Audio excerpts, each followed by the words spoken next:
Bismillahirrahmanirrahim. Assalamualaikum warahmatullahi wabarakatuh. Subhanaka la ilma lana illa ma 'allamtana innaka antal alimul hakim. Wa la hawla wa la quwwata illa billahil aliyyil azim. Rabbi yassir wa la tu'assir wa tammim bil khair ya fattah. Wa bika nasta'in nahmaduhu wa nusalli wa nusallim ala rasulihil karim wa ala alihi wa ashabihil fatihina بهديهم إلى الحقيقة المجازة. أما بعد، أعوذ بالله من الشيطان الرجيم. بسم الله الرحمن الرحيم. والعصر إن الإنسان لفي خسر إلا الذين آمنوا وعملوا الصالحات وتواصوا بالحق وتواصوا بالصبر. صدق الله العظيم.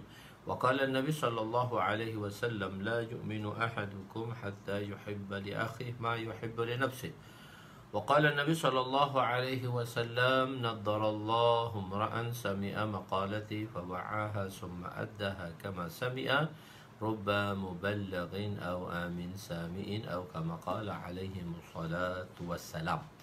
Jadi sentiasa kita berada dalam iman dan ihtisab untuk kita menghasilkan ganjaran pahala yang besar dan mengkualitikan amalan kita, iaitu dengan iman. Kita yakin bahawa ini adalah perintah Allah dan Rasulnya, dan ihtisab kita meyakini janji dengan menghadirkan fadilat-fadilat majlis ini. Masya Allah, Dr. Ramizu telah datang. Masya Allah, kita bersama pada malam ni. Masya Allah, barakallah fiik. Bismillah. Hari ini hadis ke muka surat 334. Muka surat 334, iaitu hadis yang ke-91, bracket nombor 13. 5 perkara. 5 perkara. Wa an Abi Musa radhiyallahu anhu qala qama fina Rasulullah sallallahu alaihi wasallam bi 5 kalimat faqala inna Allah la yanamu wa la yanbaghi lahu an yanam. يخفض القسط ويرفعه يرفع إليه عمل الليل قبل عمل النهر وعمل النهار قبل عمل الليل حجابه نور لو كشفه لأحرقت صبحات وجهه ما انتهى إليه بصره من خلقه. رواه مسلم. Sayyidina Abu Musa Asy'ari radhiyallahu anhu meriwayatkan bahawa Rasulullah sallallahu alaihi wasallam telah berdiri di hadapan kami dan bersabda dengan 5 kalimah, iaitu 5 perkara. 5 kalimah dalam bahasa Arab itu bukan bermakna kalimah, tetapi jumlah mufidah, 5 sentence atau 5 perkara. Lalu baginda bersabda, sesungguhnya pertama, Allah Subhanahu wa taala sifat dia tidak tidur dan tak mungkin baginya untuk tidur. Allah Ta'ala ni dia tak tidur. Dia sentiasa dalam keadaan sedar dan mengetahui apa yang berlaku kepada makhluknya. Dan tidak mungkin bagi Allah itu untuk tidur. Dia merendahkan timbangan dan meninggikan timbangan. Diangkat kepadanya amalan yang dilakukan pada waktu malam sebelum amalan yang dilakukan pada waktu siang. Dan diangkat kepadanya amalan yang dilakukan pada waktu siang sebelum diangkat amalan yang dilakukan pada waktu malam. Hijabnya ialah nur. Jika dia menyingkatnya, pasti keagungan dan kebesaran nur wajahnya akan membakar setiap makhluk yang melihatnya. Hadis riwayat Imam Muslim rahimahullah. Khair. Penerangan, Nabi berkhutbah dalam keadaan berdiri. Nabi meriwayatkan bahawa Nabi telah berdiri. Nabi berkhutbah dalam keadaan berdiri. Memang syarat khutbah tu kena berdirilah. Khususnya dalam khutbah jemaah, dia tak boleh duduk, dia kena berdiri. Dan bila berkhutbah, bila memberi penerangan, pada peringkat awalnya dalam dakwah, kita bayan berdiri. Tahun 80-an, akhir 70-an, saya budak-budak lagi ikut dakwah ni. Mula-mula bayan berdiri, semua bayan berdiri, tak ada kerusi, tak ada bagi kerusi, tak duduk pun, bayan berdiri. Kecuali malam markas saja bayan tu duduk. Yang lain biasa masjid-masjid kita pergi, bayan berdiri, khutbah semangat. Semangat. Nabi menyatakan 5 kalimat. Kalimah ini bukan kalimah dalam ilmu nahu, iaitu kalimah iaitu perkataan, tidak, iaitu qaulun mufrad. Jadi kalau kalimah tu kalau dalam nahwu dia panggil qaulun mufrad, satu perkataan. Bahkan kalimah di sini maksudnya jumlah mufidah, iaitu ayat-ayat yang sempurna. Maka maknanya ialah Nabi menyatakan 5 perkara yang berfaedah, 5 jumlah yang berfaedah yang mesti kita tahu. Zat Allah dia tidak tidur. Zat Allah ialah qadim. Zat Allah itu sedia kala. Zat Allah itu dia apa? Dia sedia kala. Baru dapat kitab Faizul ada kitab, Masya Allah. Zat Allah ialah zat yang qadim, tidak memerlukan tidur. Allah Ta'ala tak tidur. Kerana apa? Tidur itu akhul maut. Tidur itu adalah saudara kepada kematian, iaitu saudara kematian. Manusia tidur sebab apa? Sebab manusia letih. Sebab tu waja'alna al-laila libasa waja'alna an-nahara ma'asha. Waja'alna al-laila libasa. Allah jadikan malam itu sebagai selimut, sebagai libas pakaian untuk kita rehat. Waja'alna an-nahara ma'asha. Jadi Allah jadikan nahar itu untuk kita menghasilkan ma'asyarah kita, kehidupan kita, mencari rezeki kita dan sebagainya. Jadi malam tu masanya kita tidur. Dan kadang-kadang manusia terbalik, malam dia kerja, siang hari dia tidur. Itu orang yang kerja shift lah. Begitu.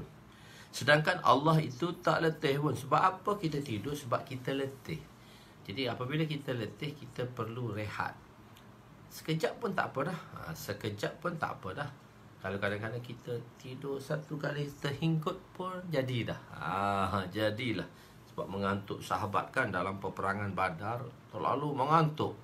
Mengantuk menguasai mereka. Sedangkan musuh di hadapan. Maka sahabat tersengguk saja. Macam tu tersengguk. Maka segala keletihan dan kelesuan mereka hilang.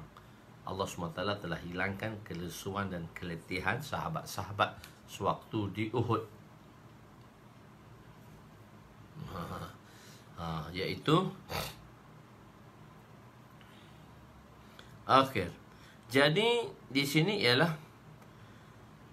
jika Allah tidur, maka seluruh ciptaan yang dicipta oleh Allah dan diatur oleh Allah akan hancurlah, sebab dia tidak dapat mengawal sepenuhnya. Oleh itu sesungguhnya tidak layak bagi Allah zat yang tidur. La ta'khuzuhu sinatun wala naum. Tersengguk pun tak Allah Ta'ala, terhinggut pun tak. La ta'khuzuhu sinatun wala naum. Dia tersengguk, sinatun tu maksudnya tersengguk pun tak letih.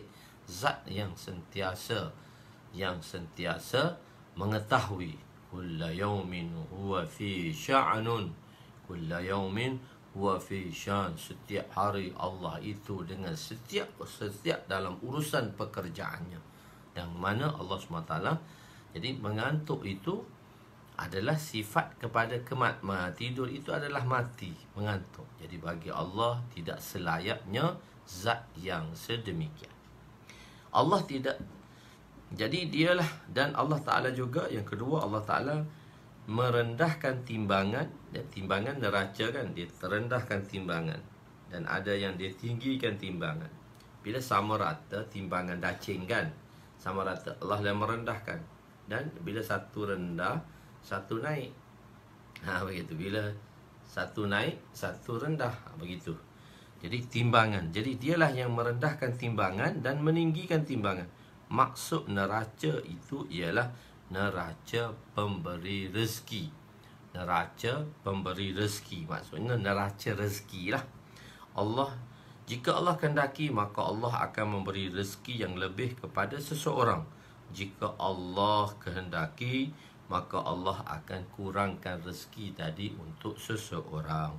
Maksud kedua, merendahkan dan meninggikan, itu dari sudut rezeki yang pertama. Yang kedua, neraca rezeki. Kedua, neraca amalan. Ada manusia yang mana Allah SWT memberi taufik untuk melakukan kebaikan.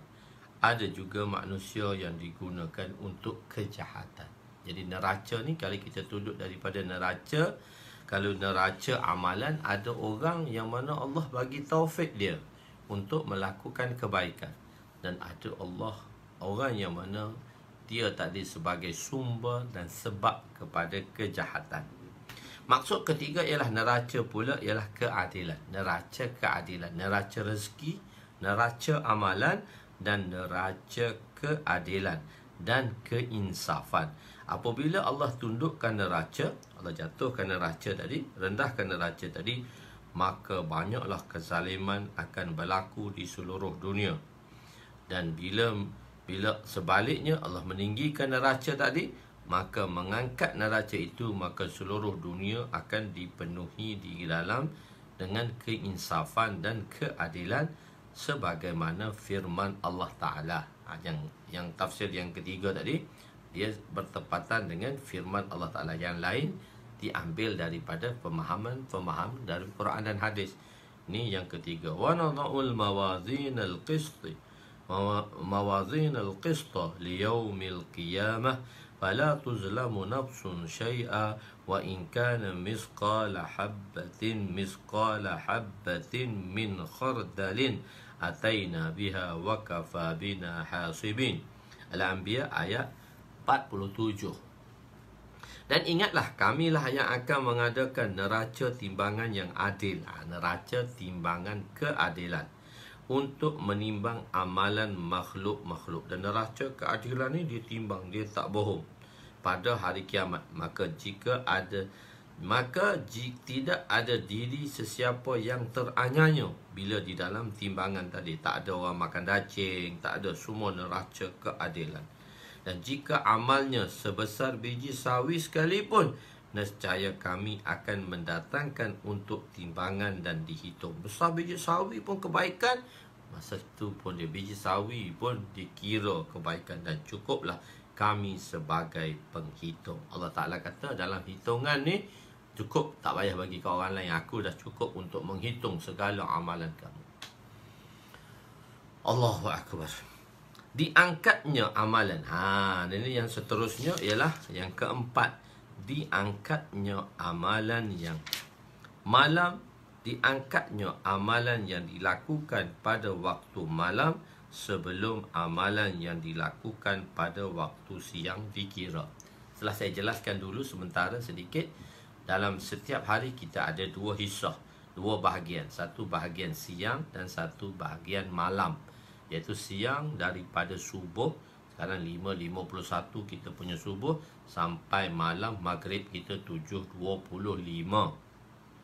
Maknanya amalan siang tadi daripada 7.551 perpuluhan 1 saat. Bermulanya amalan yang dilakukan oleh manusia sepanjang hari, yang lebih kurang 7 bilion manusia melakukan perbuatan. Pergerakan satu perbuatan, diam juga satu perbuatan, percakapan satu perbuatan. Jadi semua manusia melakukan amalan. Sebab apa?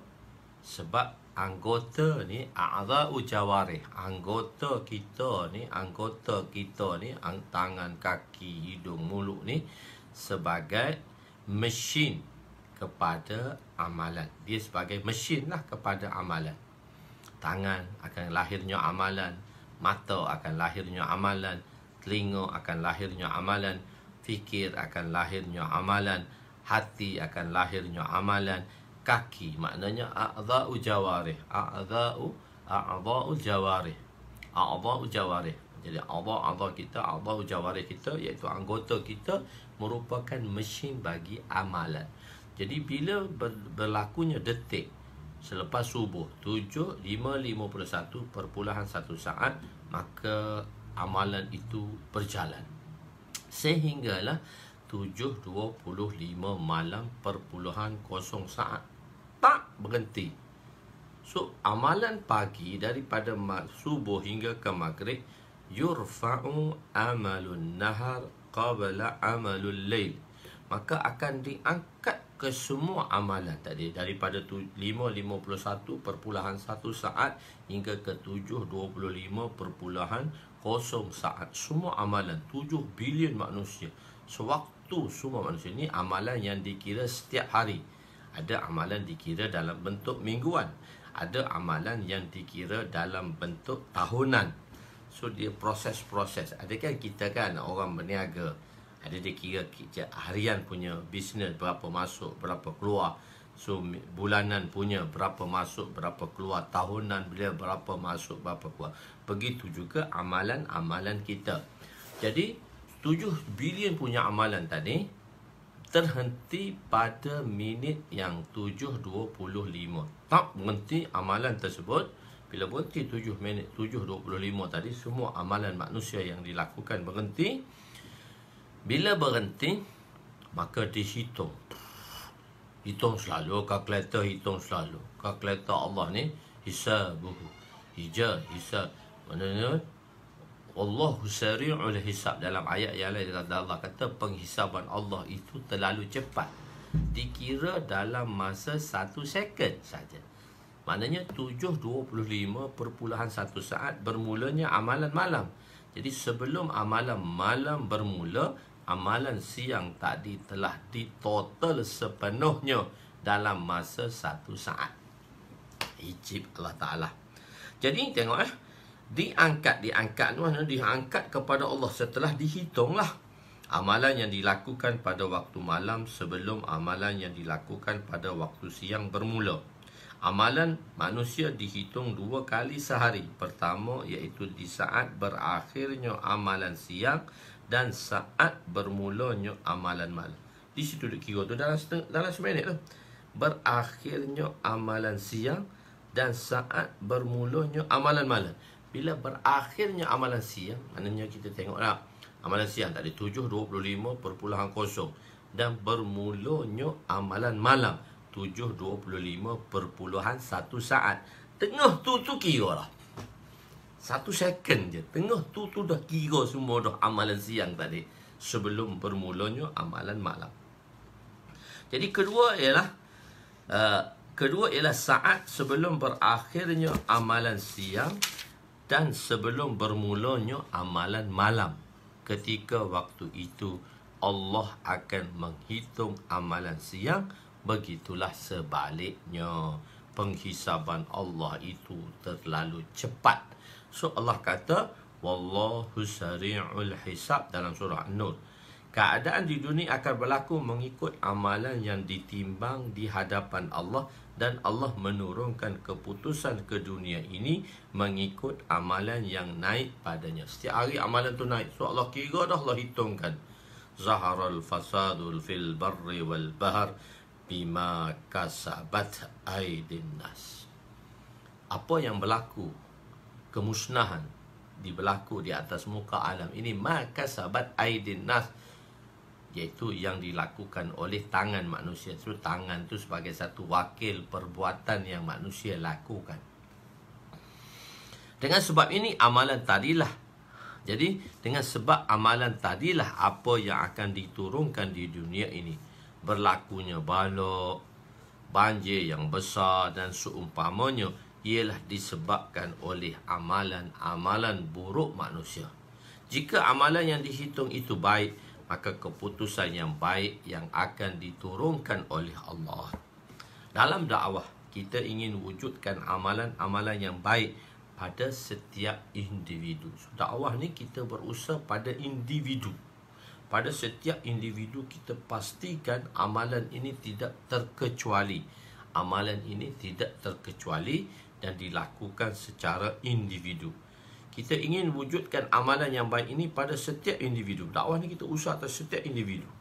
Agar dengan cara ini keputusan yang baik diturunkan oleh Allah. Sebab tu dalam dakwah kita pengislahan. Kita kena keluar dakwah tu apa dia? Kita nak islah diri kita. Kita nak islah. Allah Ta'ala berfirman, Ya ayuhan nas inna khalaqnakum min zakarin aw unsa wa ja'alnakum syu'uban wa qabaila lita'arafu inna akramakum indallahi atqakum innallaha alimun khabir. Al-Hujurat ayat 13. Wahai manusia, wahai umat manusia, Sesungguhnya kami telah mencipta kamu daripada lelaki dan wanita, ada berpasang-pasangan, dan kami telah menjadikan kamu berbagai bangsa dan suku puak. Untuk apa tu? Oh, orang Kelantan, oh, orang Terengganu, orang Ajam, orang Arab. Untuk apa jadi begitu? Lita'arafu, supaya kamu boleh berkenalan. Kami ni orang Malaysia, kami ni orang Indon, kami ni orang Jakarta, kami ni orang Kuala Lumpur, yang kami orang Kelantan yang duduk di Kuala Lumpur. So, untuk apa? Lita'arafu, beramah mesra antara satu sama lain. Kalau dijumpa connecting dia tu, wah, Kelantan, oh Kelantan seronok lalu. Dia jumpa connecting dia. So, dia akan berjumpa macam sesungguhnya, tetapi semulia-mulia kamu di sisi Allah ialah orang yang paling takwa di kalangan kamu, bukan yang lebih dari sudut keturunan ataupun bangsa. Sesungguhnya Allah mengetahui, maha mengetahui lagi maha mendalam pengetahuannya akan keadaan kamu dan amalan kamu. Dan juga Allah SWT berfirman, "Lau anna", bersibuk dengan amalan ni, "Lau anna ahlal qura amanu wattaqau lafatahna alaihim barakatim minas sama'i wal ard walakin kazzabu fa'akhaznahum bima kanu yaqsibun." Dan Allah SWT berfirman lagi, sekiranya penduduk di negeri, so dikata penduduk di qura ni tempat negeri, masalah kampung, daerah, sama je, beriman serta bertakwa kepada Allah, tentulah kami akan membuka kepada mereka pintu pengurniaan yang melimpah-limpah berkatnya. Daripada mana? Minas sama, daripada langit sana. Buka keberkatan langit dan buka keberkatan bumi. Tetapi mereka mendustakan Rasul kami. Ada juga golongan yang mana mendustakan Nabi-Nabi. Lalu kami timpakan mereka dengan azab siksa yang disebabkan apa yang telah diusahakan oleh mereka. Jadi amalan. Jadi amalan ni Allah SWT akan hitung. Dan sebab itulah kita nak menyediakan amalan-amalan kebaikan, supaya dengan amalan kebaikan ini boleh mendatangkan rahmat dan mendatangkan kesejukan Allah, menarik kemurkaan Allah, menarik rahmat Allah. Allahu Akbar. Yang kelima, hijabuhu nur. Hijab Allah itu nur. Telah saya jelaskan dulu sedikit sebanyak. Dia ada dua kegelapan. Dia ada dua hijab. Satu hijab kegelapan, satu hijab yang cerah. Kenapa kita tak nampak? Sebab dua keadaan. Kerana terlalu gelap dan kerana terlalu cerah. Sebab dia gelap, sebab tu kita tak nampak. Sebab itu kita tak nampak, sebab dia cerah. Dan Allah kata untuk orang mukmin ni hijabnya nur. Hijabuhu nur. Bagi orang mukmin hijab dia nur. Hijab dia nur. Dan bagi orang-orang yang fasik dan kufar, hijabnya zulumat. Hijabnya kegelapan. Contoh dia. Kenapa tuan-tuan kunci? Satu kunci. Ini kunci. Kenapa kita tak nampak kunci? Kenapa tuan-tuan nampak tak kunci? Nampak kan? Kenapa kita tak nampak kunci? Sekarang dia dihijab. Dia ditutupi. Sebab tu kita kata berjilbab, berhijab. Wanita tadi dia berhijab. Sebab dia menutupkan dirinya. Dia gelapkan dirinya. So dia tak nampak. Ini dalam kegelapan lah. Dia panggil hijab. Satu lagi, kenapa kita tak nampak kunci ni? Cuba tuan-tuan letak tangan depan mata. So kunci tu tak dihijabkan. Cuma mata sahaja ditutupi. Maka sekarang, kenapa kita tak lihat? Kita tak nampak benda yang tak berhijab ni? Kerana mata kita dihijabi. Mata kita dihijabi. Jadi, oleh itu, maksudnya, satu kegelapan. Dia diliputi dengan kegelapan. Satu, mata kita ditutupi. Walaupun benda itu tak digelapkan, tak dihijab, tapi mata kita dihijabi. Mata kita dihijabi. Jadi orang-orang mukmin hijabnya itu nur, cahaya. Zat Allah zat yang bercahaya, zat yang begitu bercahaya. Dan kenapa kita tidak boleh? Dan kalau benda tu terlalu bercahaya, boleh kita lihat tak? Tak boleh lihat. Kita tak boleh lihat sesuatu benda yang bercahaya. Bila kita tengah bawa kereta, orang pakai lampu tinggi, high beam punya lampu tinggi, kita tengah bawa tu, wow. Bila kita dipancarkan cahaya lampu pula tu, warna putih pula kereta dia tu, warna tu lampu warna putih pula, dia pantau kan mata kita gelap, hilang, kelang kabut, tak nampak kereta apa depan, langgar apa saja yang ada, sebab kegelapan. Jadi zat Allah zat yang begitu nurani. Nah, kita dah bahas dah, wa nuraniyun, huwa nuraniyun arahu anna nuraniyun anna nurun anna arahu nuraniyun arahu. So kita dah bahas dah, boleh lihat Allah ke tak boleh lihat Allah ke. Aisyah kata Nabi tak lihat Allah. Kata Abdullah bin Mas'ud kata Nabi lihat. Abdullah bin Abbas kata Nabi lihat Allah di malam Mi'raj. So kita dah bahas dah perkara ni semua, saya tak nak bahas dah lagi di sini. Kita meneruskan perkara yang lain. Tuan-tuan boleh lihatlah pada pelajaran-pelajaran yang telah lampau di dalam hadis mana saya dah terangkan. Okey. Jadi hijab Allah itu nur.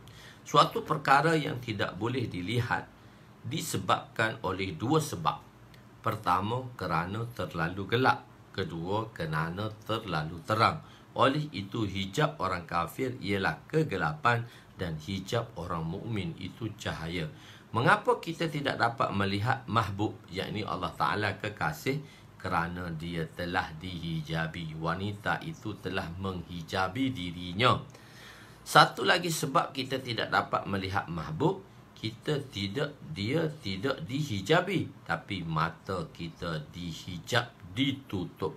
Sekarang mengapa kita tidak dapat melihat Allah? Kerana Allah itu diliputi cahaya yang terang. Maka kita mempunyai cahaya yang tidak mencukupi untuk melihatnya. Jadi seolah-olah mata kita yang dihijabi. Pada hari kiamat, Allah akan memasukkan cahaya ke dalam mata kita sehingga kita boleh melihat Allah seumpama bulan purnama. Maksudnya kita akan melihat tidur dalam keadaan tersesak-sesak seperti melihat purnama dapat dilihat dalam keadaan selesa walaupun berjuta-juta orang melihatnya. Tengok-tengok kat langit sama saja. Allah tidak mempunyai penyamaan, musyabahah. Dikatakan Zaid kal asadi. So tashbih, Zaid seperti singa kerana ada sifat Zaid dan singa. Kerana ada persamaan antara sifat Zaid dan singa, iaitu suja'ah, keberaniannya. Di dunia ini tidak ada yang dapat melihat Allah kerana Allah telah berfirman kepada Nabi Musa, qala lan tarani walakin anzur ila al-jabali fa in istaqarra makanahu fasawfa tarani. Dalam ayat ini juga telah kita jelaskan. Allah berfirman, jika engkau tidak sekali-kali sanggup melihatku, dan pandanglah kepada gunung itu, maka jika ia tetap berada di tempatnya, nescaya engkau akan melihat. Dia pancar tu di bukit tersinar. Habis 70 orang mati habis. Tengok cahaya tu mati habis. Tetap maksudnya kamu boleh tengok nur tu. Oh, kamu hebat. Nabi Musa pun pengsan. Tetapi Nabi melihat Allah di malam Mi'raj dengan musyahadah, dengan matanya. Ini riwayat yang diriwayatkan oleh Sayyidina Abdullah bin Abbas dalam tafsirnya, iaitu nuraniyun arahu, satu nur yang khusus yang mana aku melihatnya. nurun anna arahu. Ini nur. Macam mana? Allah itu satu nur. Macam mana kita boleh lihat dia? Satu-satu nur yang khusus. Kalau satu nur yang khusus, so boleh. Kalau nur, memang tak boleh lihat. Itu yang telah dibincangkan. Dan kita telah jelaskan dalam pembahasan dahulu. Okey, khazanah Allah yang tidak pernah berakhir. Khazanah Allah ni tak pernah berkurangan. Wa an Abi Hurairah radhiyallahu anhu qala Rasul sallallahu alaihi wasallam, yadullah mal'an la yaghidhuha nafaqatun sahhaul laili wan nahar.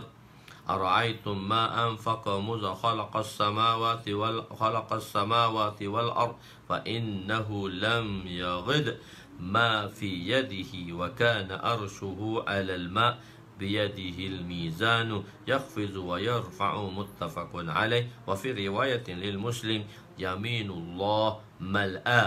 قال ابن نمير ملآن سهاء لا يغيضها شيء Laila wan nahar. Sayyidina Abu Hurairah radhiyallahu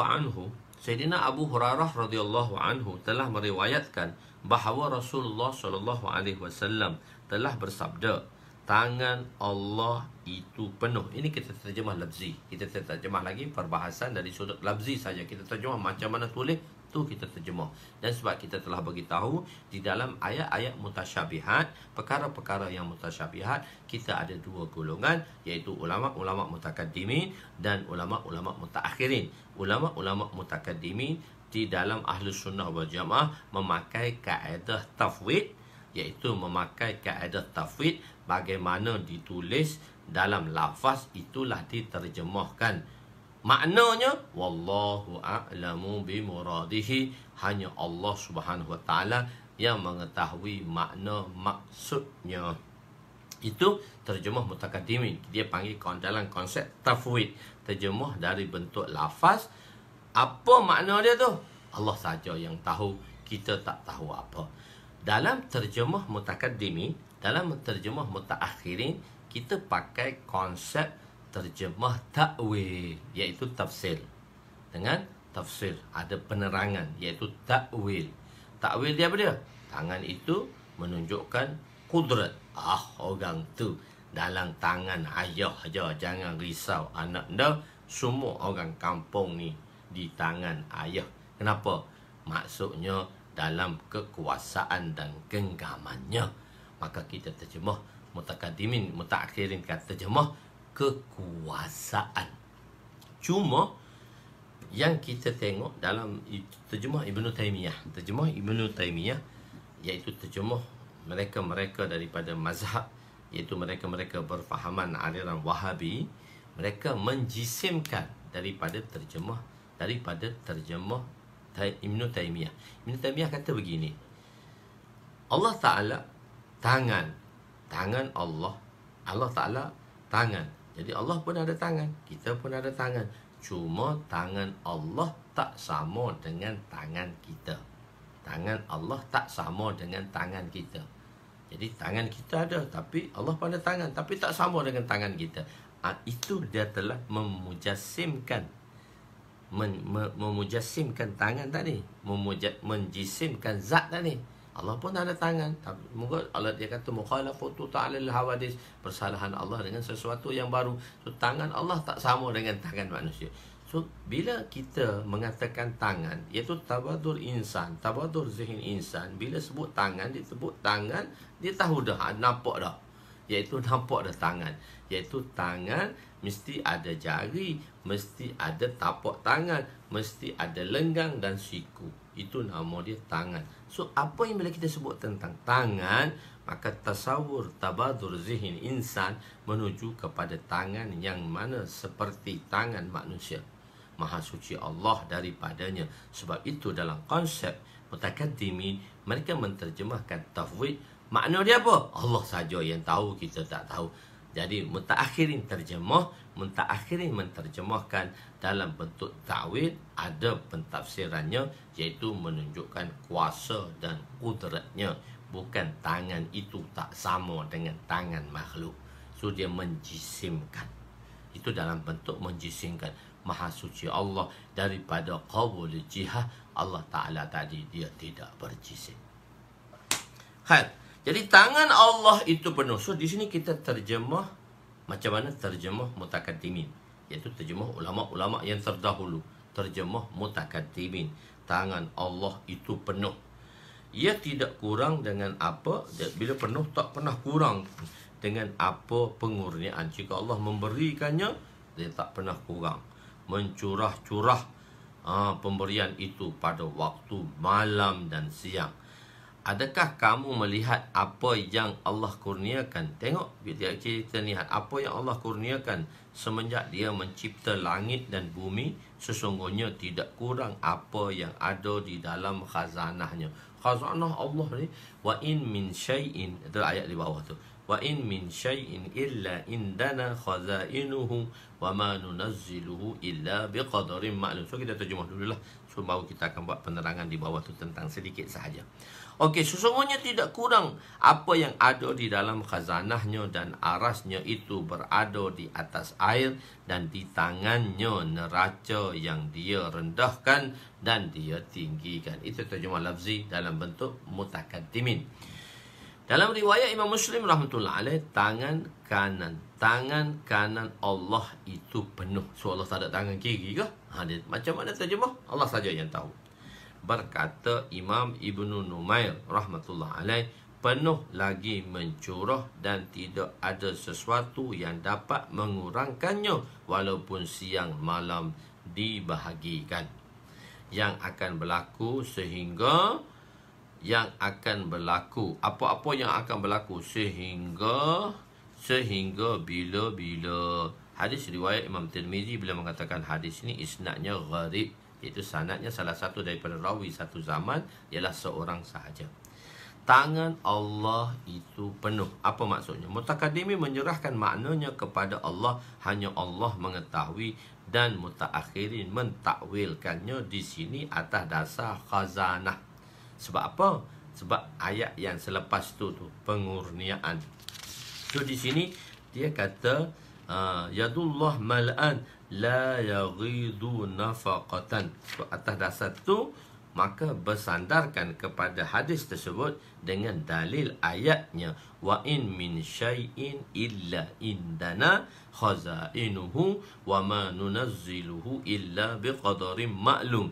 Jadi maksud mutaakhirin dia takwil ayat tu, iaitu penuh tu maksudnya khazanah Allah itu sentiasa penuh dan tidak ada sesuatu pun melainkan padanya pada kami sahaja perbendaharaan itu khazanah. Perbendaharaan itu khazanah dan kami tidak menurunkannya melainkan dengan kadar dan masa yang tertentu. Allah dah tetapkan sebagaimana di Lauh Mahfuz, itulah yang Allah akan keluarkannya dan dia tak pernah berkurangan.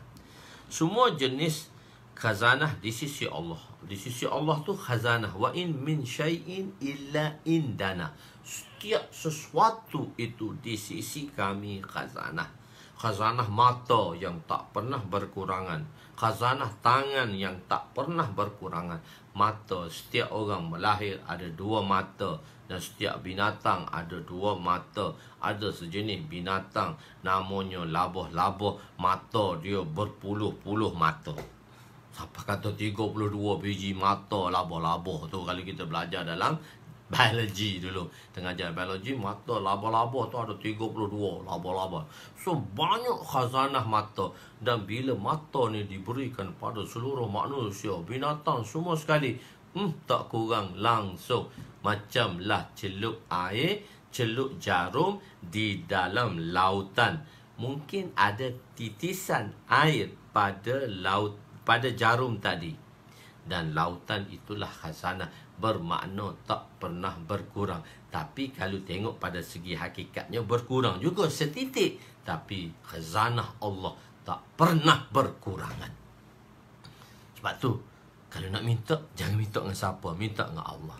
Iza sa'alta fas'alillah, iza sta'anta fasta'in billah. Iza sa'alta, Nabi kata, bila nak minta, jangan minta dengan orang lain. Minta dengan siapa?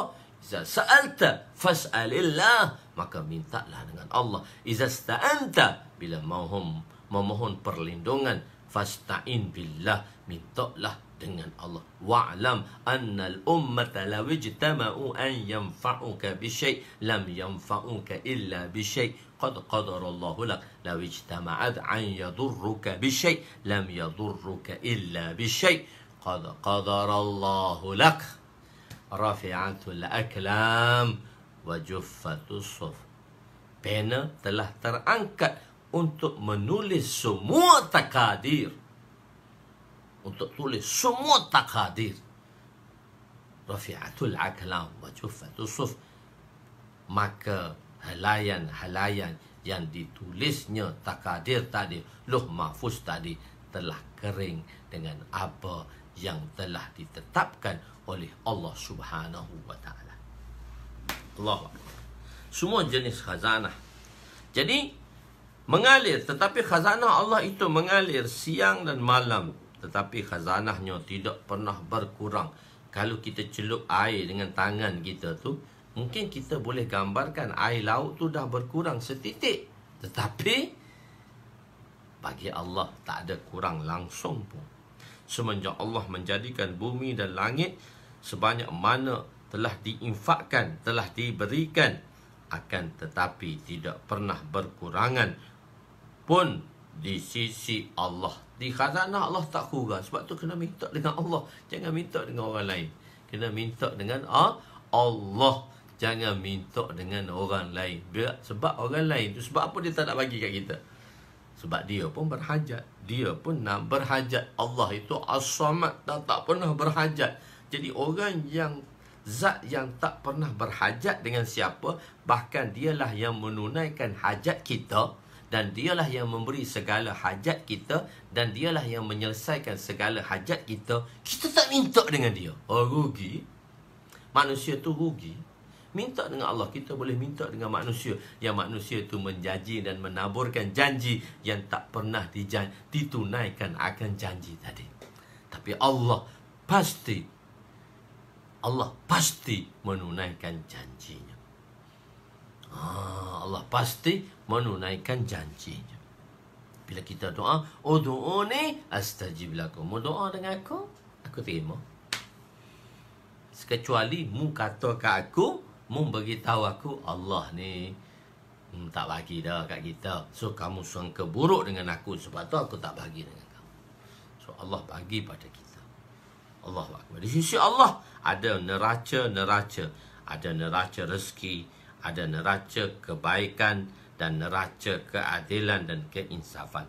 Tangan Allah keduanya kanan. Dalam riwayat Imam Muslim, dalam riwayat Imam Muslim, wa fi riwayat Muslim, yaminullah mal'an. Tangan Allah tu kanan. Dan tidak dapat difahami insan kerana bersalahan Allah dengan sesuatu yang baru. Macam mana? Kita tak tahu apa, Allah saja yang tahu. Dalam riwayat Imam Muslim, perkataan mal'an syighah mu'annas kerana yamin ialah anggota yang berpasangan. Di dalam bahasa Arab, dia dinamakan mu'annas ghair hakiki. Sebab anggota berpasangan ni di badan kita, telinga, tangan, kaki, yang berpasangan, mata, dia panggil mu'annas ghair hakiki. Dan mu'annas itu, sebab itulah dia bentuk dalam ayat mu'annas. Dia ada ism tu, ayat tu ada muzakkar dan mu'annas. Ism tu ada muzakkar, ada ism mu'annas, ism muzakkar. So semua ism yang mana berpasangan, nama yang berpasangan pada anggota kita dipanggil mu'annas ghair hakiki.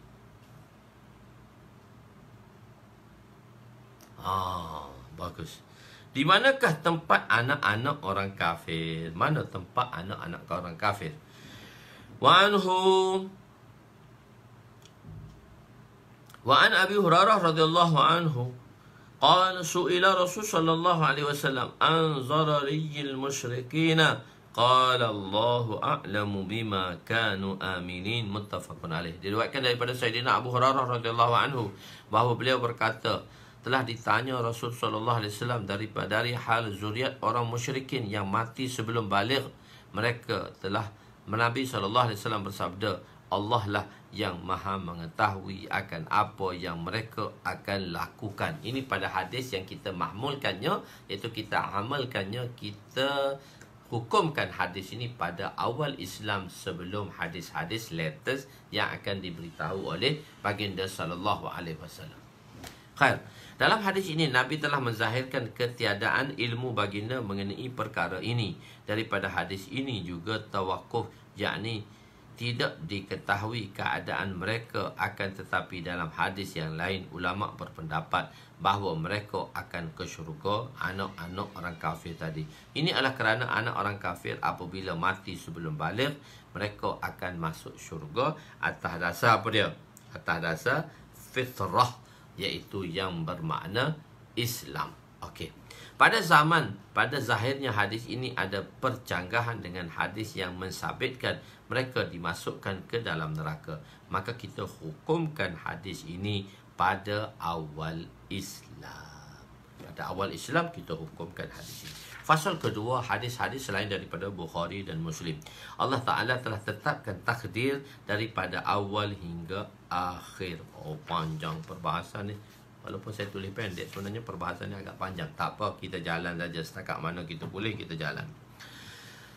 Wa an Ubadah bin Samit radhiyallahu anhu qala Rasul sallallahu alaihi wasallam inna awwala ma khalaqa Allahu al-kalama qala lahu uktub qala ma aktubu qala uktubil qadara fakataba ma kana wa ma huwa qa'in ila al-abad. Rawahu Tirmizi wa qala hadza hadisun gharibun isnadan. Sayyidina Ubadah bin Samit radhiyallahu anhu berkata bahawa aku mendengar Rasulullah sallallahu alaihi wasallam bersabda, sesungguhnya makhluk pertama yang Allah cipta ialah qalam. Lalu Allah berfirman, tulislah. Qalam, tulis. Maka qalam berkata, ya Allah, apakah yang akan aku tulis? Aku nak tulis apa? Allah SWT berfirman, tulislah qadar. Tulislah ketetapan. Qadar tadi secara ringkas, secara kasar. Qadar dan qada adalah secara terperinci. Tulislah qadar, apa yang telah berlaku dan apa yang telah berlaku dan apa yang akan berlaku hingga selama-lamanya. Apa yang telah berlaku. So, begini, bila kita nak terangkan kepada seseorang, maka kita akan terangkan mengikut kefahaman orang yang berada di hadapan kita, ataupun mengikut situation orang, ataupun kita punya audience kat depan kita. So kita terangkan macam mana label dia. So kita terang mengikut label dia lah. Begitu. Jadi kita terang mengikut label dia. Jadi bagi kita ada masa telah lepas, masa akan datang, dan masa yang sedang berlaku. Sebab tu Allah terangkan sedemikian. Oh, cikgu first time datang, beli buku banyak dah tu. So first time datang. Cikgu juga. Cikgu kena, insyaAllah mungkin cikgu dah datang, tapi first time saya tengok nama cikgu datang. Dah beli buku lama dah. Ni kita dah banyak dah cikgu. Dan habis jilid 1 dah. Okey, khair. Jadi maklumlah di sini dalam riwayat, maklumlah daripada riwayat yang lain, dicipta bahawa Allah mencipta arash dahulu. Mula-mula arash dulu. Dalam riwayat ni kata kalam pula dahulu. Dalam mula-mula Nur Muhammad. Selepas tu Allah mencipta air. Selepas cipta air, Allah cipta arash dia. Begitu. Mengikut ciptaan tadi. Di sini kenapa Allah cipta kalam? Kata kalam pula dulu. Pening kepala nak faham. Dan ada menyatakan Allah mencipta Roh Muhammad. Dan ini ialah dari sudut insaniyah. Nabi ialah makhluk yang pertama dicipta. Dan dari sudut ba'asiyah, Nabi ialah pengutusan terakhir. Nabi dicipta mula-mula, tapi Nabi diutus akhir dari sudut. So kita ada item dia. Laulal i'tibarat la batalatil hikmah. Jika tidak ada sudut pandangan yang berbeza, maka terbatallah hikmah. hikmahnya. Jadi sudut mana kita kata kalam itu ditulis, kalam mula-mula dicipta. Begitu. Nabi SAW, Nabi Muhammad SAW, Nabi yang terakhir dari sudut pengutusan, tapi dari sudut penciptaan Nabi mula-mula. Itu dia ada sudut-sudutnya yang berbeza. Baginda ialah Nabi yang terakhir. Kemudian Allah mencipta air. Dan Allah mencipta udara. Kemudian aras, zahirnya terdapat percanggahan. Tetapi setiap satu itu boleh menjadi awal, dinisbahkan, dibandingkan dengan selepasnya. Tengok. Nombor 1, dia adalah yang pertama. Nombor 2 ialah lebih awal daripada bandingkan dengan nombor 3. Nombor 4 dia lebih awal juga dibandingkan dengan nombor 5. Tetapi nombor 4 dia lewat dibandingkan dengan nombor 1, nombor 3, nombor 2 dan nombor 1. Tapi nombor 4 dia dikatakan lebih awal daripada nombor 5 dan 6. Begitu juga nombor 9, dia lebih awal daripada nombor 10. Tapi nombor 9 dia datang selepas nombor 8. Sudut kanan kiri dia. Sebab tu kita panggil dia top 10. 10 yang terawal. 10 terawal. Maksudnya kalau kita hitung 10 kita kata top 5. Bila kita hitung 1 hingga 5, kita kata top 3. Bila kita hitung 1 sampai 3. Top juga. Top tu di atas lah. Tapi top 3. Dia top 3 tu top 10. Nombor 10 top juga. Awal juga. Tapi awal top 10 lah. Dibandingkan dengan ke 10. Top 5. Dia dalam top 5. 5 tu top juga. Top 5. 5 teratas. 5 teratas. 3 teratas ke? Tidakkan 1 teratas 2 yang teratas tak, 5 teratas. Dia dibandingkan yang selepasnya tadi 6 dan 7. 5 tu juga teratas, terawal lah, teratas lah dibandingkan dengan sebelumnya. Okey, jadi mudah. 1 awal dinisbahkan dengan nombor 2 dan nombor 3 awal bila dinisbahkan dengan nombor 4. Sebab itu dikatakan 10 terawal. Yakni qalam ialah terawal daripada benda-benda lain. Jadi qalam ni dia kata mula-mula dicipta, dia di antara yang terawal. Boleh faham? Mudah je, benda tu simple je. Pakai otak je, akal saja.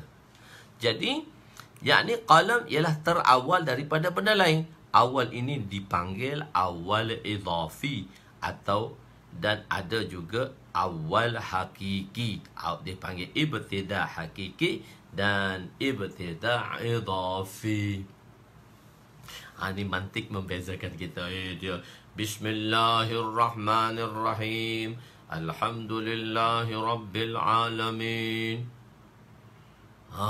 Dari Nabi kata kullu zibalin lam yabda' bi bismillah fahuwa akhta. Kullu zibalin lam yabda' bi bismillah. Jadi setiap pekerjaan mestilah dimulakan dengan bismillah, dan setiap pekerjaan mesti dimulakan dengan alhamdulillah. Adakah alhamdulillah itu bismillah selepas alhamdulillah? Maka dikatakan bismillah itu ibtida hakiki, permulaan secara hakikat, dan alhamdu juga dipanggil ibtida idhafi.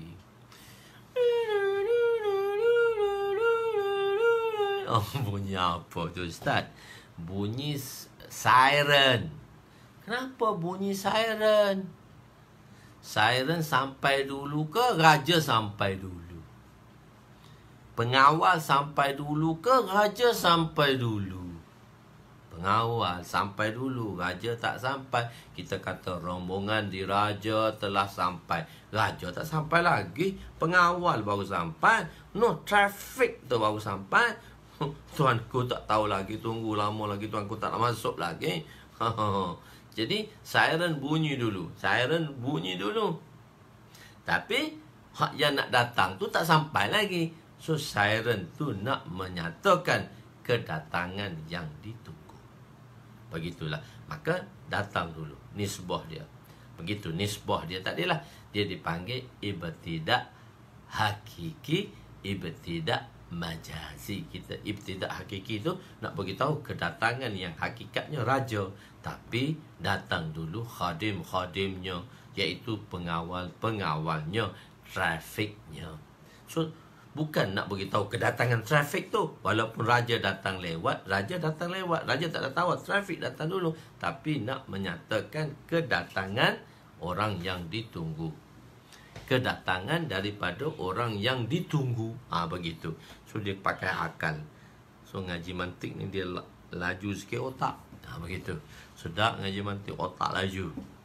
Tapi sampai satu tahap pening kepala belakang. Qalam bercakap. Jadi perkara yang disentuh dalam subjek mantik dan mudah difahami jika memahami subjek ini. Awal hakiki, secara hakikinya awal Nur Muhammad lah. Selepas tu hak lain tu dipanggil awal idafi. Awal juga awal idafi. Top 10. Okey. Qalam bercakap. Qalam boleh bercakap kah? Ma'aktubu. Apa aku nak tulis? Ya Allah, apa aku nak tulis? Ma'aktubu. Qalam bercakap. Allah mampu menjadikan qalam itu bercakap. Allah mampu menjadikan manusia berjalan di atas mukanya. Mereka yang mujrim. Kita kata nak jalan kena ada kaki. Tapi kata Allah Ta'ala kata orang-orang yang berdosa nanti akan berjalan dengan mukanya di hari kiamat. Macam mana nak jalan dengan muka? Macam mana nak berjalan dengan muka? Macam mana boleh jalan dengan muka pada hari kiamat? Jadi Allah mampu. Jadi Allah mampu menjadikan manusia berjalan di atas muka pada hari kiamat. Perkara ini tidak mustahil bagi Allah. Bagi Allah semuanya mudah belaka. Bagi Allah tu tak payah mudah belaka. Allah boleh beri mulut kepada kalam. Mungkin kalam tadi diberi mulut untuk bercakap. Tanpa mulut pun boleh bercakap. Allah boleh jadikan kalam bercakap. Asal loh mahfuz, bila Allah jadikan loh, patut Allah jadikan kalam. Loh mahfuz ni putih, berseri, melepak putih. Loh itu panjangnya, jika berjalan di atasnya beratus-ratus tahun pun tidak akan habis. Loh mahfuz ni panjang. Panjangnya hanya Allah yang mengetahui. Panjang tu hanya Allah yang mengetahui. Perjalanannya jauh. Misalnya tengok kan, saya selalu tulis tu, ada 43. Dilaporkan NASA telah menjumpai daripada jarak 12 bilion tahun cahaya. Kira macam mana 12 bilion tahun cahaya ni? Dia kira dengan macam mana? So saya tanya ahli sains, dia kira macam mana? Dia kira dengan gelombang. Cara pengiraan dia gelombang. Jadi NASA menyatakan jumlah daripada jarak 12 bilion tahun cahaya daripada bumi, ada satu awan yang mengandungi air. Yang besarnya air tadi, yang banyaknya air, yang paling banyak di ruang udara ialah awan. Awan tu menurunkan air. Wa anzalna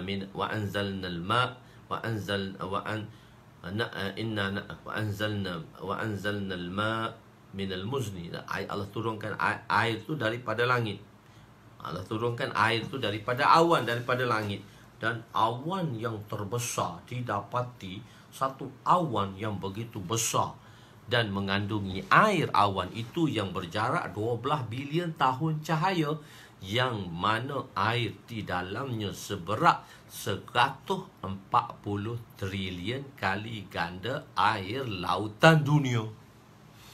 Trilion ni dia 12 sifar, 12 kosong. 140, lepas tu tambah dia belakang lagi 12 kosong.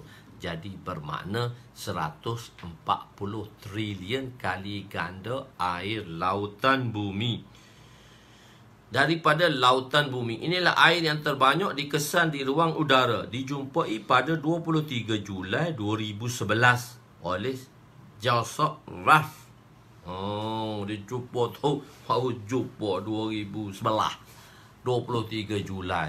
Satu makhluk yang Allah cipta duduk 12 bilion tahun daripada bumi. Percaya ke tak percaya? Percaya belaka. Dah kata NASA. NASA kata kan percaya. Begitu. Jadi berjarak 12 tahun dunia. Ilal abad. Ilal abad. Satu riwayat ilal abad. Jadi kalam kata nak tulis apa? Nak tulis apa? Tulislah apa yang telah berlaku dan apa yang akan berlaku. Apa yang telah dan apa yang akan. So dia tak ambil tengah. Kita ada 3 zaman kan. Yang telah, yang akan, yang sedang. Bagi Allah semua tu sedang berlaku. So dia tak tengok dari sudut Allah Ta'ala. Dia tak tengok daripada sudut zat tadi. So dia tengok daripada sudut insan. Bila Allah kata alimul ghaibi, ilmu Allah Ta'ala. Jadi ilmu Allah, pengetahuan Allah tadi. Bagi kita pengetahuan, ada orang tak berpengetahuan, ada yang nampak pengetahuan. Jadi orang kata alimul ghaibi wasyahadah. Kita tahu benda yang nampak. Jadi kita tak tahu benda yang tak nampak. Jadi Allah kata aku tahu benda yang nampak dan tak nampak. Bagi Allah tu tak ada yang tak nampak. Kenapa Allah kata tak nampak? Sebab dari sudut insan. Sebab perbahasan itu dari sudut insan. Allah kata alimul ghaibi wasyahadah. Ilmu Allah itu mencakupi benda yang nampak dan yang tak nampak. Alimul ghaib, ilmu Allah tu hak kamu tak nampak pun Allah nampak. Hak kamu nampak, lebih-lebih lagi Allah nampak. Hak kamu nampak, Allah nampak. Hak kamu tak nampak, Allah nampak. Tak nampak di atas nisbah kita. Bagi Allah, semua Allah nampak. Jadi Allah kata ilmu Allah tu alimul ghaib. Allah itu mempunyai ilmu ghaib. Ghaib tu disebabkan atas insan. Sebab Allah berbahasa dengan insan. Sebab Allah kata alimul ghaibi wasyahadah. Di atas dasar pemikiran insan, audien dia tadi. Begitu juga benda bagi insan. Di sini dia sebut 2, yang telah dan yang akan. Bagi insan tu telah, akan dan sedang. Bagi Allah tu semua sedang berlaku, bahkan hadir. Telah kita jelaskan pada permulaan perbicaraan kita tentang kejadian Allah tadi. Bagi kita, bagi insan itu ada 3 zaman. Bagi Allah hanya 1 zaman saja. Jadi kalam tu kata nak tulis apa? Dia sebenarnya nak berhenti sini. Kalau nak sambung balik, dia panjang cerita. So saya nak ambil masa sikit lah, 5-10 minit untuk saya terangkan. Jadi di sini ialah bila nak berhenti, dia nak sambung balik, dia payah, panjang. Saya ingat saya nak berhenti 10.30, tapi dia kena sambung panjang. Dia jadi panjang pula cerita, jadi susah pula. So nak masuk balik, nak tarik semula tuan-tuan, nak tarik tuan-tuan dalam majlis ni susah. So sekarang tuan-tuan terbuka dah minda dah, nak boleh faham mudah dah. Tu nak bila dah habis majlis, tutup majlis, nak tarik balik, pening pala. Jadi Allah kata di sini, kalam kata ma'aktubu, aku nak tulis apa? Aku nak tulis apa? Kalam kata ma'aktubu. Ma'aktubu qala uktubil qadar. Allah Ta'ala kata tulislah uktubil qadar, tulislah takdir. Kataba makana. Dari segi perkataan makana, apa yang telah. Wa ma huwa qain, apa yang akan hingga ke abad, ilal abad. Sambung Ustaz. Pening pala dah kali. Boleh Ustaz? Sambung maksudnya bukan nak berhenti lagi lah. Okey. Ilal abad. Dia contoh nak faham tu susah juga. Ilal abad. Jadi ilal abad. Jadi tulis apa yang telah dan yang akan. Bagi Allah tu dia tak ada telah, tak ada akan, semua sedang. Cuma Allah nak berbicara dengan manusia yang telah, supaya kita faham. Orang kata telah tu apa yang kita faham. Dan sedang, akan tu apa yang kita tak faham. Begitu. Jadi di sini Allah SWT kata tulis ilal abad, tulis sampai sampai bila-bila. Jadi bila-bila tak ada penghujung pula. Ilal abad. Infinite. Ilal abad ni kalau kita terjemah infinity. Infinity tak ada kesudahan. Bila berjumpa tangent kan, cos, sin, cos, tangent. Tangent tu dia infinity. Bila infinity ilal abad, tak jumpa cari, tak ada penghujung dia. Gitu. Hadis tu tak ada penghujung dia. So ilal abad. So kalau ngaji sains dia mudah faham tangent tu, cos, tangent tu dia garis dia. So garis dia dengan garis tu panjang. Dia panjang gitu. So mana dia berjumpa? Infinity ilal abad. Ilal abad. Okey. Yang penting tu tak apa, kena dengar dulu. Jadi ilal abad, satu riwayat kata abad memberi makna hingga hari kiamat. Tulis apa yang berlaku hingga hari kiamat. Sebab tu saya bagi contoh. Bermula Allah cipta dunia hingga hari kiamat. Sampai hari kiamat. Abad ni kita limitkan dia hingga hari kiamat. Iaitu kita kata infinity tu sampai hari kiamat saja. Lepas kiamat tidak kan ada lagi kehidupan kan? Lepas kiamat tu tidak ada lagi kehidupan. Tak tulis ke? Takdir tak tulis ke hingga hari kiamat? Sebab tu Mu'tazilah menafikan. Mu'tazilah dia faham tu hingga hari kiamat. So syurga neraka dia kata tak ada lagi. Syurga neraka ada hari kiamat tu. Baru buat. Syurga neraka buat hari kiamat. Abadan abadalah. Selama-lamanya. So selama-lamanya dia ghair infinity. Dia tak ada infinity. Ghair mutanahi. Iaitu infinity. Dia tak ada infinity ni. Sampai bila line tu tak akan bersentuh kan? Bersentuh di infinity. Bersentuh. Tangent tu dia bersentuh. Kita mengaji dia bersentuh. Tapi di infinity. Infinity tu tak habis-habis. Okey.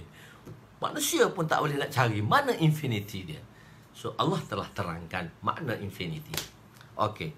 Jadi so kita terjemahkan abad tadi, kita tak terjemah infinity. Kita terjemah hingga hari kiamat, iaitu tentang ahwal dunia, perkara yang akan berlaku di dunia daripada permulaan ciptaan hingga ke hari kiamat. Ada juga pendapat mengatakan tulisnya alam barzah, tulis awal alam barzah. Kerana ada riwayat menyatakan seorang itu akan duduk di alam barzah selama 40,000 tahun. Maknanya tulis sampai hari kiamat sahaja. Ataupun ada juga kata tulis sampai hari kiamat termasuk alam barzah selepas kiamat, iaitu 40,000 tahun. So makna abad tu dia takwilkan di situ. Makna abad tu dia terang. Kata pendapat mengatakan makna abad tu sampai hari kiamat saja. Takdir tulis mula Allah cipta dunia sampai hari kiamat. Ataupun mengatakan abad tadi ialah menulis juga apa yang berada di barzah selepas kematian manusia. Sebab selepas manusia mati dan semua manusia habis dah semua, manusia akan duduk di alam kubur, di alam barzah selama 40,000 tahun. Limanil mulkul yaum. Allah kata siapa raja hari ni? Semua diam sejak begini. Habis sunyak tipah habis. Tak ada apa pun nak boleh tahu. Siapa pun tak tahu. Limanil mulkul yaum. Siapa raja hari ni? Lepas 40,000 tahun baru jawab. Lillahi wahidil qahar. Allah lah zat yang perkasa pada hari ini. Allahu Akbar. Dan maknanya tulis hingga ke hari kiamat. Ataupun ada pendapat mengatakan tulis itu hingga ke alam barzah. Ada juga meriwayatkan tadi.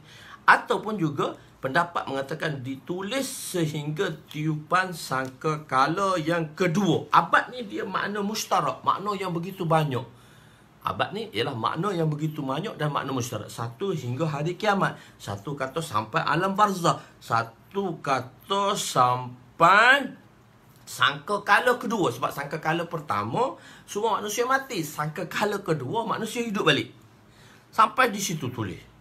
Kedua, ada juga mengatakan abad itu ialah semua ditulis hingga ke peristiwa di Sirat, melintas Sirat di padang mahsyar. Lepas padang mahsyar bangkit balik, lepas bangkit balik di padang mahsyar 50,000 tahun. Lepas tu Sirat pula, di awal Sirat, syurga dan neraka, dan sehingga selama-lamanya infinity. Sebab tu kehidupan di akhirat, kehidupan abadul abad, tanpa penghujung. Cuma di sini perkataan dia ada sedikit perbahasan di dalam hadis ini, iaitu ma huwa qa'in ilal abad. Ma huwa qa'in, apa yang sedang berlaku, apa yang akan berlaku hingga ke abad. Ma huwa qa'in memberi makna mustaqbal, akan datang. Akan tetapi apabila perkataan kataba finish, telah ditulis. Telah ditulis, maksud dia selesai. Kata tak habis-habis. Menimpala ayat ni. Sebab bila perkataan kataba, yaktubu sedang menulis, tak selesai. Tapi ayat hadis ni kata kataba, telah tulis. Telah tulis macam mana? Tak habis-habis. Bila kata telah tulis, maksudnya benda tu sudah finish. Full stop. Ada noktah, ada full stop. Maknanya bila perkataan kataba, bila perkataan kataba diucap, maknanya dia tu fi'il madhi. Maknanya dia telah ditulis. Ayat tu telah ada full stop. Tapi kita kata tak boleh sampai bila-bila, tak ada full stop. Itu perbezaan dari segi lafaznya, nak faham tadi. Jadi kataba maknanya telah tulis. Telah tulis. Maka di sini timbul persoalan pertentangan daripada mustaqbal akan datang dan madhi telah lepas. Manusia dan jin akan terus kekal dan baki semua makhluk akan fana, kerana insan dan jinlah yang akan mendiami syurga dan neraka, dan ahwal kedua-duanya tidak akan berkesudahan. Maknanya sudah tu bagi makhluk lain. Sudah tulis tu untuk makhluk lain. Tapi kalau makhluk insan dan jin, sebab apa Allah jadikan wa ma khalaqtul jinna wal insa illa liya'budun, sebab jin dan insan lah yang akan sebab insan itulah yang akan mendiami syurga dan neraka yang mana tiada penghujungnya. Kehidupan yang abadul abad, kehidupan yang tiada penghujung. Sebabnya tulis tu untuk makhluk lain. Sudah tulis tu untuk makhluk lain, bukan makhluk insan dan jin. Insan itu abadi, tetapi tidak azali. Insan tu abadi. Kita ni abadi. Kita ni bukan azali. Azali ni maksudnya sedia kala. Abadi ni Allah Ta'ala tu azali dan abadi. Allah tu azali, sedia kala dan abadi, kekal selamanya. Insan itu dia baru tetapi abadi. So dia tak mati dah. Abadi ni maksud dia tak mati dah. Bila balik hari kiamat tak mati dah. Sebab tu dia abadi, kehidupan abadi. Sebab tu kita panggil kehidupan abadi, kehidupan yang tiada penghujung. Walaupun insan ni baru, tapi kehidupan dia kehidupan abadi. Kehidupan abadi, cuma dia muntakil daripada alam, daripada arwah, bagi rahim dunia, masuk kubur, lepas tu syurga, neraka, lepas tu dia abadi. Insan ialah abadi, tetapi tidak azali kerana ada permulaannya, dan intiqal, perpindahan daripada satu alam ke satu alam tiada kesudahan. Intiqal, perpindahan insan daripada alam roh kepada alam rahim, daripada alam rahim ke dunia, daripada dunia ke kubur, daripada kubur ke mahsyar, seterusnya syurga dan neraka. Dan keadaan ahwal tu, keadaan syurga dan neraka tiada kesudahannya. Maknanya, manakala perkataan kataba menunjukkan dia telah ditulis, faragha anil fa'il, mana benda tu dah selesai, maka timbul pertentangan. Jawabnya, qalam menulis. Jadi kita jawab apa dia?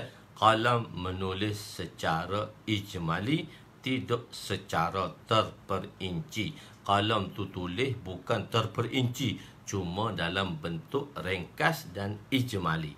Seumpama penerangan 6 tadi, maknanya dia tak tulis sudah tulis secara ijmali, tak tulis secara tafsili.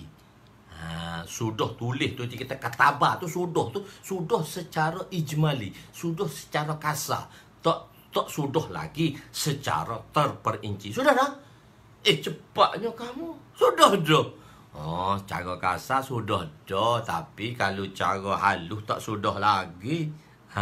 Cara kasar, cara halus. Maksudnya tulis tu faragha anil fa'il, maksudnya cara kasar dah tulis dah. Cuma hak halus terperinci tu tak tulis. Jadi tak selesai lagi lah. Sebab tu kata abadi. Boleh faham? Wallahu a'lam. Moga Allah fahamkan tuan-tuan dan saya. Jadi maksudnya tulis tu faragha tu secara ijmali selesai, tapi secara terperinci tak sudah lagi. Benda hak terperinci tak selesai. Selesai dah. Sudah dah sikit-sikit ustaz, cara kasar-kasar tu sudah dah, tapi cara halus tak siap lagi. Begitulah maksudnya abadi tadi, dan begitulah maksudnya kataba. Kataba tu telah tulis secara kasar tetapi tidak secara detail. Akan tetapi tafsirnya akan menjadi panjang. Dalam riwayat Durrul Mansur daripada Sayyidina Ibn Abbas meriwayatkan hingga hari kiamat. Kata abad tu sehingga hari kiamat sahajalah. An Abdullah bin Abbas radhiyallahu anhu anna awwala shay'in khalaqa Allahu al-qalama qala lahu uktub ma qala rabbu ma huwa aktubu qala uktubil qadara fajara min zalika al-yawm ma huwa qa'in ila an taquma as-sa'ah ila al-abad. Dia bawa antaku masaah, tulis secara kasar hingga hari kiamat, tak tulis secara detail. Summa tawal kutub wa irtafa al-kalam. Dalam riwayat lain ila yaumil qiyamah, maka ila al-abad itu maknanya sehingga zaman yang panjang. Summa tawa, panjang dia tu, tambah panjang, iaitu di situ ada tafsirnya. Jika maksudnya ilal abad juga, maka maksudnya secara tafsili ijmali telah selesai ditulis, tetapi tafsiri masih terus ditulis dan ditulis yang tiada penghujungnya. Derita selama-lamanya abadan dan bahagia selama-lamanya. Jadi katabah tu atas dasar ijmali, bukan dasar tafsili. Maka selesailah perbahasannya. Wallahu a'lam. Aku qouli hadza, astaghfirullahal azim li wa li walidayya wa li jami'il muslimin wal muslimat wa lil mu'minina wal mu'minat lil ahya wa lil mu'minina wal mu'minat minhum ahwat bi rahmatika ya arhamar rahimin ya awwalal awwalin wa ya akhiral akhirin wa ya dzul quwwatil matin wa ya rahimal masakin wa ya arhamar rahimin. اللهم اغفر لنا ذنوبنا ووسع لنا خلقنا وتجب لنا كسبنا وكنعنا بما رزقتنا ولا تزهب طلبنا إلى شيء صرفته عنا وصلى الله على سيدنا محمد وعلى آله وصحبه أجمعين والحمد لله رب العالمين.